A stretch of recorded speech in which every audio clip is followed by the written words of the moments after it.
प्रिय विद्यार्थियों, आप सभी को मेरा प्यार भरा नमस्कार। मैं आज फिर आपके बीच में उपस्थित हूँ एक नया वीडियो लेकर, जिसका टाइटल है थॉमस हॉब्स के राज दर्शन में निरंकुशतावाद। थॉमस हॉब्स के बारे में हम काफ़ी कुछ पढ़ चुके हैं। थॉमस हॉब्स का समझौता सिद्धांत बेसिकली राजनीति विज्ञान में एक नई शुरुआत थी। राज्य के निर्माण में एक नई थ्योरी के रूप में हॉब्स आगे आए। हॉब्स ने अनुबंध जो किया उसमें मैं आपके बीच एक बार पुनः उल्लेखित करना चाहूँगा। प्रत्येक व्यक्ति इस आशय की शपथ लेता है कि मैं इस व्यक्ति को या व्यक्ति समूह को इस शर्त पर अपना अधिकार देता हूँ तथा स्वयंमेव अपने पर शासन करने के अधिकार का परित्याग करता हूँ कि तू भी अपने अधिकार इस व्यक्ति को देगा और स्वशासन के अधिकार छोड़ देगा।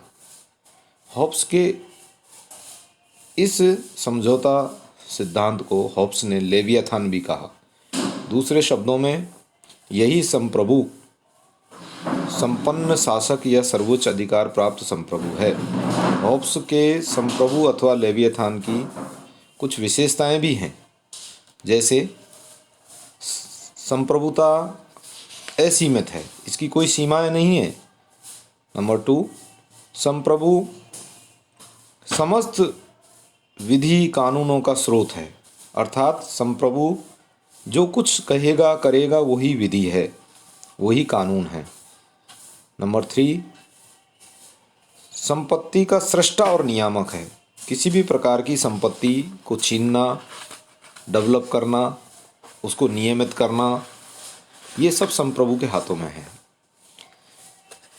नंबर 4, प्रशासनिक शक्तियों का एकमात्र स्रोत संप्रभु है। इसी प्रकार 5 नंबर हम बात करें तो संप्रभु न्याय का भी स्रोत है, अर्थात न्याय वो स्वयं अपने विवेक से करेगा। नंबर 6, अधिकार केवल संप्रभु में ही निहित हैं, किसी अन्य के पास अधिकार नहीं है, क्योंकि सब लोगों ने अपने अपने अधिकारों का त्याग करके एक संप्रभु को समर्पित किया है और वह संप्रभु ही अधिकार संपन्न है, अन्य कोई व्यक्ति अधिकार संपन्न नहीं है।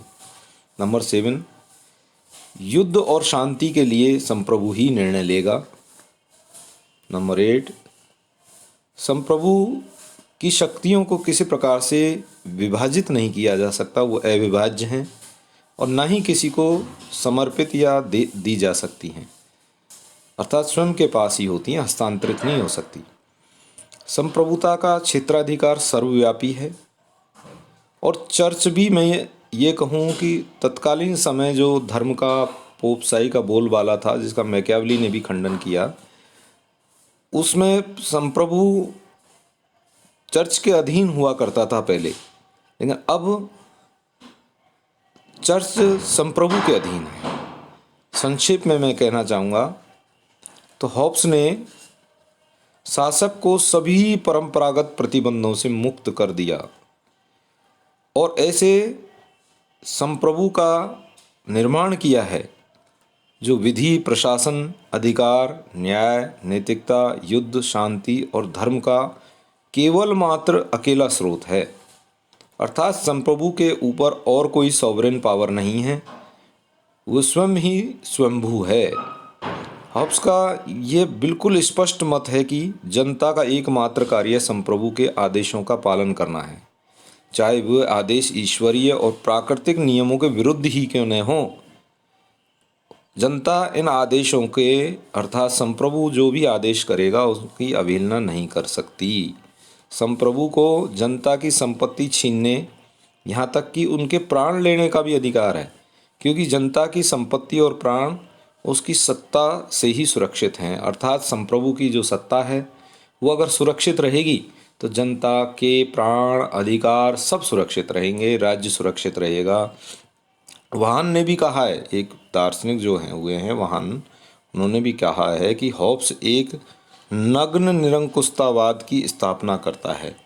इस प्रकार से हम हॉब्स के निरंकुशतावाद की इन कुछ बिंदुओं के आधार पर व्याख्या कर सकते हैं कि हॉब्स ने सामाजिक समझौते के माध्यम से एक निरंकुशतावाद को जन्म दिया, अर्थात हॉब्स के सामाजिक समझौते के पश्चात जो राज्य या जो संप्रभु अस्तित्व में आया है उसमें व्यक्तियों के कोई अधिकार नहीं है, उसमें निवास करने वाली जनता के कोई अधिकार नहीं है।